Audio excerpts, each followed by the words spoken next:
Michelle Obama opens up in revealing new Netflix documentary.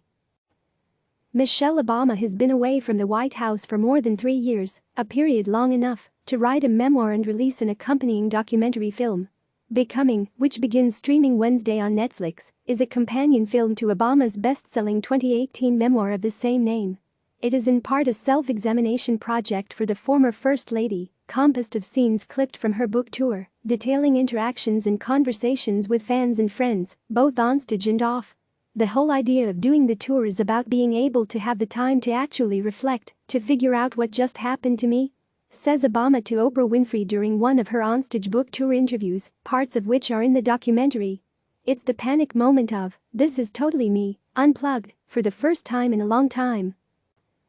Obama may feel anxiety at such a deep truth-telling exercise as baring her soul in front of the tens of thousands of people who paid for tickets to her global book tour.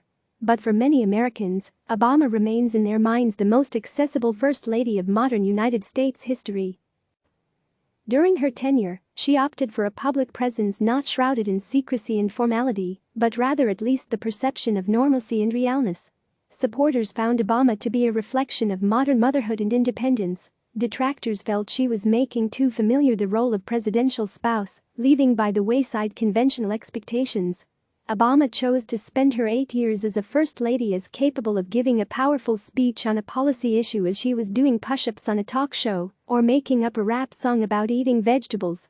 In Becoming, which was directed by Nadia Halgren, Obama speaks openly about that delicate balance of maintaining her sense of self, along with the immeasurable scrutiny every First Lady finds herself facing once she becomes the most recognized woman in the world. Every gesture you make, every blink of an eye is analyzed, says Obama in the film. You have the world watching every move you make. Your life isn't yours anymore.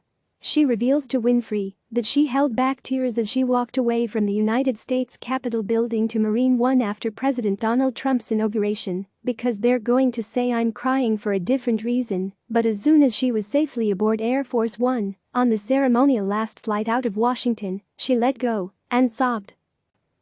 It was the release of trying to do everything perfectly, she says.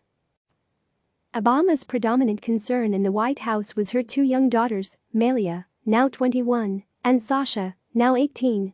She is more candid in the film about raising them there, offering insight on the struggles she had keeping them grounded while living in an enormous mansion with servants and privilege.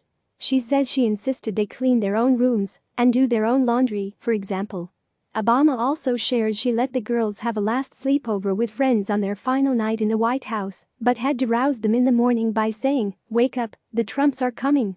In one scene from the documentary, a camera is backstage at a book tour stop to capture Malia visiting her mother and reflecting on the massive crowd awaiting Obama. Malia tells her mom those 8 years weren't for nothing, realizing the broader impact of Obama's tenure. Malia and Sasha also make a rare appearance together in Becoming, taking part in a brief interview, as does Obama's mother, Marion Robinson, and her brother, Craig Robinson. How Obama dealt with the pressures of being First Lady is more understandable watching and hearing she and her family talk about some of the challenges she encountered most of her life, not just in the White House. She wrote about many of them in the memoir Becoming, and she recounts them in the film. Obama tells a story about her a particularly discouraging high school guidance counselor. "She decided I was reaching too high," says Obama, who named her initiative to help young people continue education past high school reach higher. She also recounts being one of few minority students at Princeton University, where she studied as an undergrad. "One of my roommates moved out because her mother was horrified I was black," she says. She felt her daughter was in danger. Race and being a woman and struggling to be heard and seen are recurring themes in the film and are paramount to Obama's discussions with groups of young women, many African American, with whom she meets at events associated with the book tour.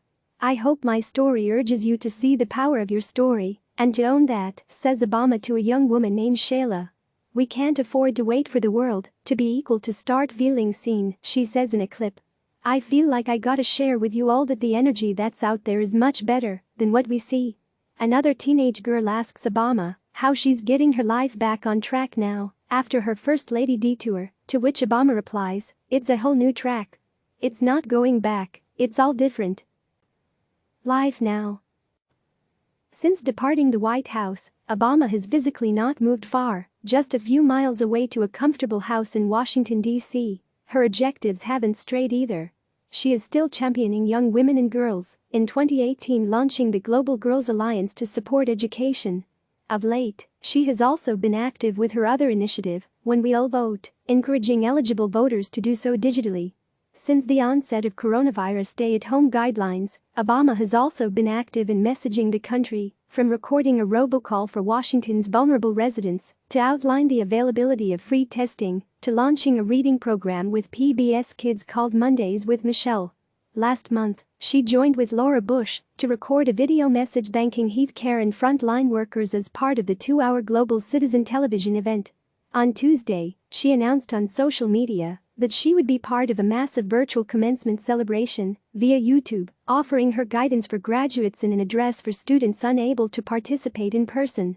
While her schedule is busy these days with voting and COVID-19 prerogatives, and soon, presumably, helping campaign for presumptive Democratic presidential nominee Joe Biden, Obama reveals in Becoming that she's also figuring out what I want to do, what do I care about.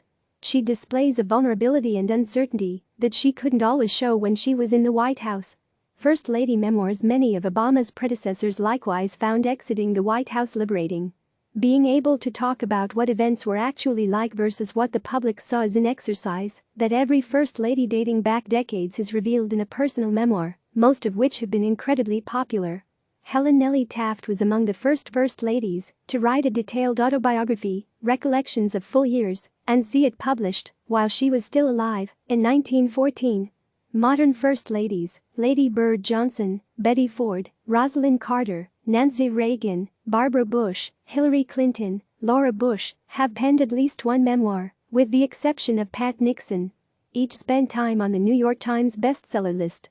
In his book, author-in-chief, Craig Fairman writes Ford's memoir, Times of My Life, was more anticipated than her husband, Gerald Ford's, autobiography. The couple, like the Obamas, signed a joint publishing deal, and Fairman says that Betty Ford in 1977, the year before her book was released, gave Gerald Ford a t-shirt for his birthday that read, "I bet my book outsells yours." Clinton has written 3 memoirs, but her first, 2003's Living History, about her years as First Lady, was a massive bestseller, breaking records for first-day sales at bookseller Barnes & Noble. The curiosity factor of a First Lady is generally high, and traditionally, the memoirs offer revealing insight into women who are typically stereotyped as secondary characters in a presidential administration, no matter how accomplished, independent or established they were prior to their White House years. Yet no First Lady memoir, or any memoir of a public figure for that matter, has done as well from a sales perspective as Obama's Becoming, which according to publisher Penguin Random House sold more than 10 million copies less than 5 months after its release. 700,000 copies were sold on the first day, 1.4 million in the first week, making Becoming the fastest-selling book of 2018. Experts say it will be a tough record to beat, even for her husband, Barack Obama, who has yet to release a memoir of his presidential years. So while the announcement that Netflix was releasing a Becoming documentary came as a surprise last month, the notion that such a film existed was less shocking. Obama needs little in the way of build-up or rousing an audience. There is, as she says in the movie, a lot more she would like to share. So little of who I am happened in those 8 years, so much more of who I was happened before, she says. Click subscribe to receive the latest news.